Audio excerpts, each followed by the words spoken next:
Today is going to be the start of a project I've been looking forward to doing on this cafe project for a while now. I'm going to be front end swapping it with a pair of CBR600RR front forks, 2006 to be specific. So I'm going to walk you through everything that I've been doing to get to this point. And hopefully by the end of the video, I'll have new front forks. So step one is you need to get your hands on, tucked in the corner here, some front forks. And then once you get those forks, I found it easiest to go through Cognito Moto to go ahead and order their conversion stem kit. So I ordered this part, CBR600RR, CBR1000R fork on a Honda CB750 frame. So it comes with the stem, and then it comes with upper and lower neck bearings, boom and boom. So besides that front fork there, you need to get the triple tree from those forks.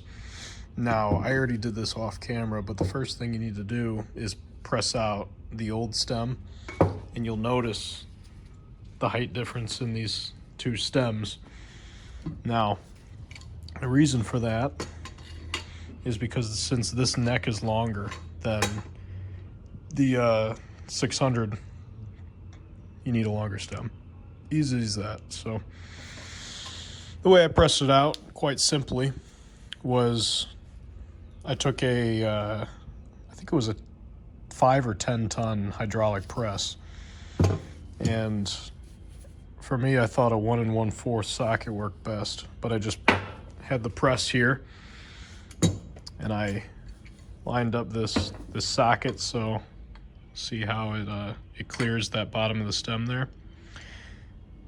I just set it in the press like this, and then press down on the shaft, and it took a lot. Like, I had to give it the beans, and then once it finally broke through, it was quite loud. But you're not gonna break this thing, trust me. So yeah, it worked great. It pressed off the bearings, obviously, with it, so the stem just went out the bottom of this triple tree. And then you need to press in this new tree. So just take some grease, lube it up, and then place it in the press upside down like this. Support the middle here where my two fingers are. Just get I used some aluminum blocks that were provided with my 10-ton press. And yeah, you just set it in here like this and just press it down till it's flush like that. So not too bad. And the reason why you want to support it is because you don't want to bend this left or right. Just want to make sure your shaft is nice and flush here. So that's what I did off camera. Super easy. You can take care of that fairly simply. So the next part is to punch out these bearings here in the steering stem. And to do that, we need to remove these steering head bearing races. Now, we'll see how I do this. A lot of people say it's a bear. Definitely this lower one here. So let's jump right into it. Looks like to start, I'll be using this flathead here.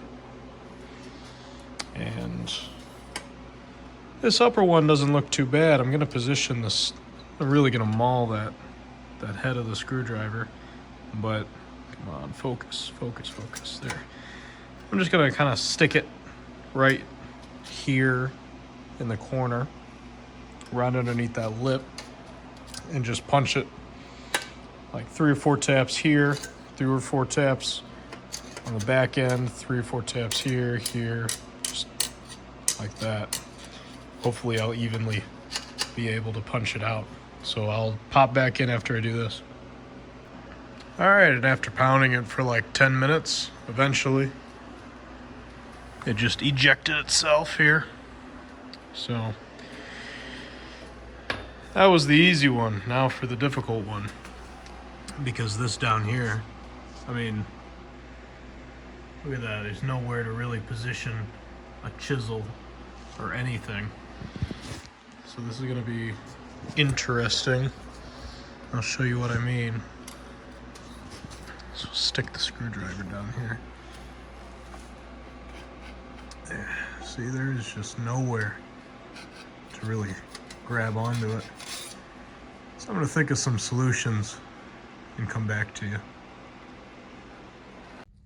After much pain and suffering, and I'd say 45 minutes of cursing at it, I decided to bring out the big guns. Like I showed you, I didn't particularly want to do this, but I didn't have any clearance whatsoever to get anything on this tapered race here. I don't even think a bearing puller could have done anything whatsoever. There was nothing to slide in between that crack there. I've broken it free, so there's a larger crack, but in the earlier clip, as you saw, there was barely any sort of crack or crevice there, and no lip for me to put any sort of chisel, punch, or screwdriver on. So what I did was I took a little diamond blade Dremel and I cut a V in this, and then I took my screwdriver here and was just pounding away to get it free, and as you can see, I did just that. So this thing has been a real pain in the neck.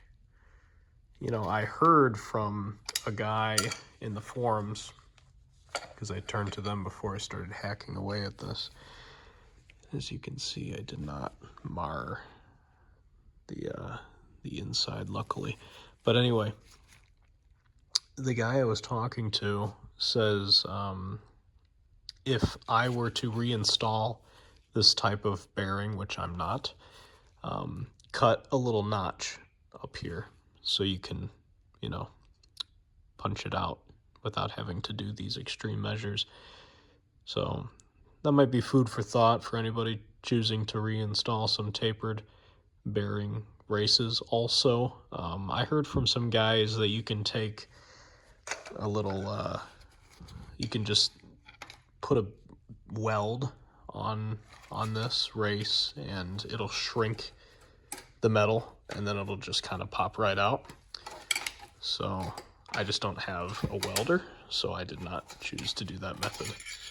But here's the thing. But as you can see, I didn't cut all the way through, luckily. I guess I did a little bit up there, but I just wanted to crack this. So yeah.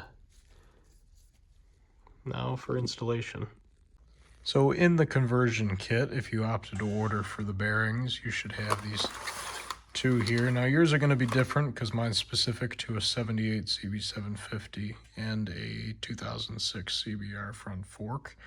But if you ever get these confused, which part number is the upper bearing and the lower bearing, well, the one with these spacers here is your lower.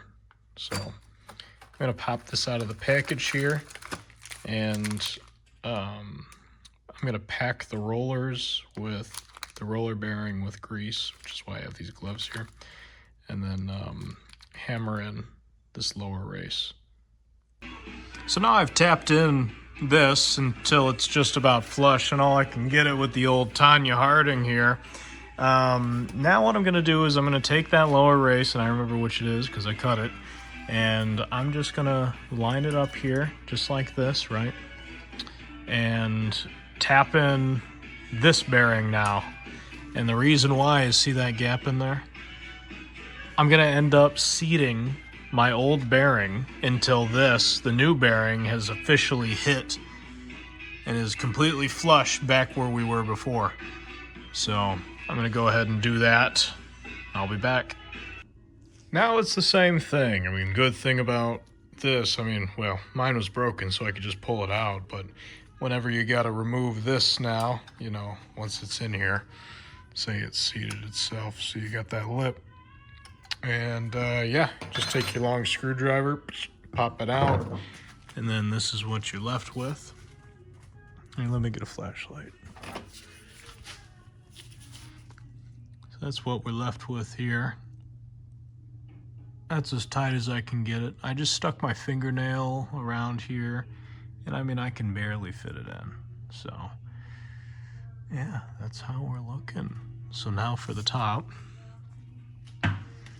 Same deal, but easier. I'm gonna take the old, set it on top here, and just get it seated. Yeah, I'm using this phone stand here so I can, you know, do some hands-free things. So I'm gonna pack this bearing just in case somebody doesn't have to do it. Oh, this is not centered, but that's all right. I have to keep remembering to turn off that stereo. I'm playing Casey Kasem's top 40, 1970 program, 1977 actually. Did you know that Chicago, the band, had the most top 10 hits on the Billboard Top 100 before not hitting number 1? So they would have a number 10, 10 through 2 over and over and over and over, but never a number 1. They had 10 of them. Yeah, it was Chicago. Anyway, so the way you pack a bearing here is you just get a glob of it, and let's see, I'm using just premium high temp grease. I guess it doesn't particularly matter, but some people have their own convictions about grease. But see this here? You got a cage, right? So the cage is the outer part, and then you have your roller bearings, and then you have your inner bearing here. Just a piece of steel, right? So what you want to do is just more or less make sure there's grease in all these little areas. So whenever you're turning the steering wheel, you don't want a lot of friction. That's where the grease comes in. So you just take it here, and see that little opening? You just take little bites out of your glob. Just keep going. And you want to keep doing this until you start seeing it come out of these rollers here. So sometimes you might do it and realize you need some more grease. You just grab some more and keep going at it. But yep, it takes a while, but it's just something you got to do. So I'm going to go do these for both the upper and the lower. I'll be right back. So now that you have your bearings packed, the next step is to figure out how many washers or which washer do you need to clear it. So my kit came with 2 different ones, one larger and one thinner. The way I figured that is I just took the bearing and I set it up in here, and then I just put the washer up underneath it. And the thinner one did not clear the bottom of this neck, but the thicker one, which is on here, gave us just enough clearance underneath, and 2 would just be too much, so I decided to go with the thicker one. So yes, so then you'll just take your washer, put that first, and then your seal, and then your bearing, and then you'll press it in an arbor press. So I did a little bit of work off camera here, but first and foremost, I actually switched the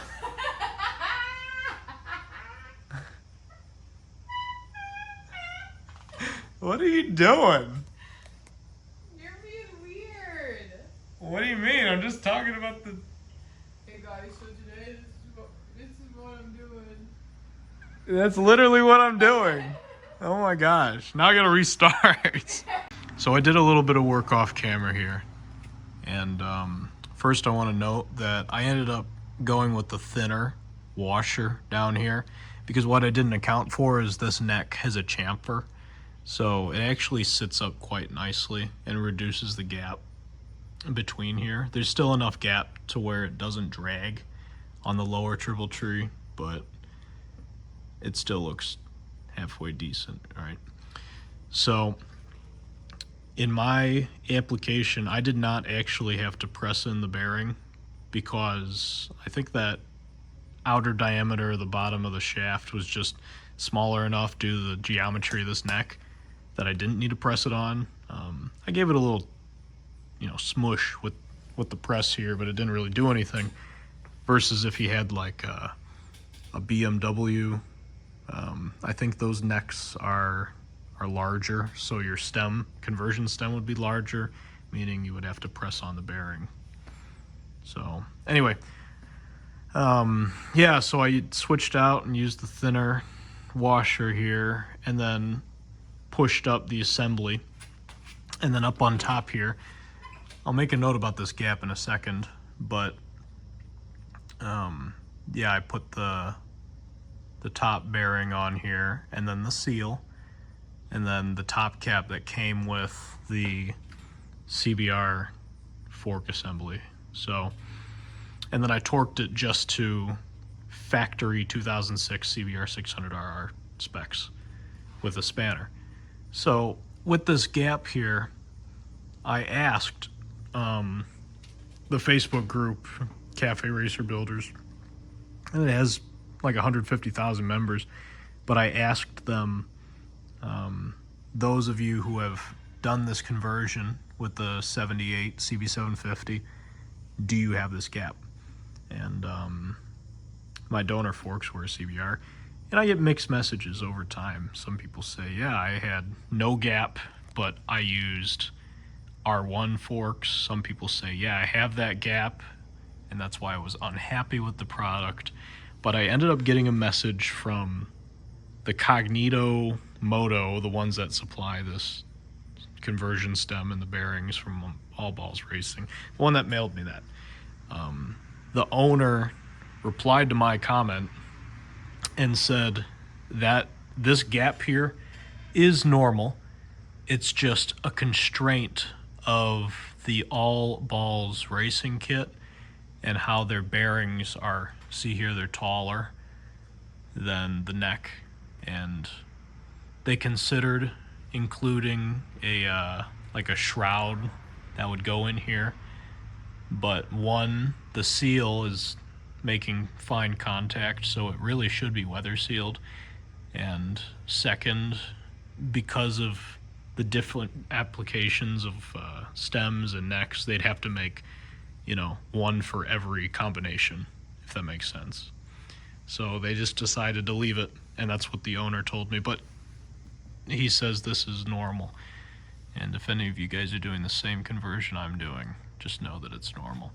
But anyway, once you get this cap on, I had to order this because the guy I bought the donors from didn't give me a lock washer here. So pretty much your torque spec comes from this cap here, and then you put on this little metal tab, and then you put the lock on here just to make sure this doesn't back off at all. So I'm gonna go take care of this. I'll be right back. So once you got your locking washer on here and that tab punched up, you'll place on your top triple tree here. And I forgot to mention, I had to cut off this tab that was right here, just because it was interfering with these prongs here. So you can either cut these off your top triple tree and leave that. I just cut this here because it's easier for me. So, and then you have your top nut here. I'm going to leave this a little bit loose for when I put these forks on. That way I can just make sure it's all aligned and just throw it up here. Tighten these, tighten this, zip this down to the CBR factory torque, and then I'll reconvene. So let me get that put together. And here it is all put together.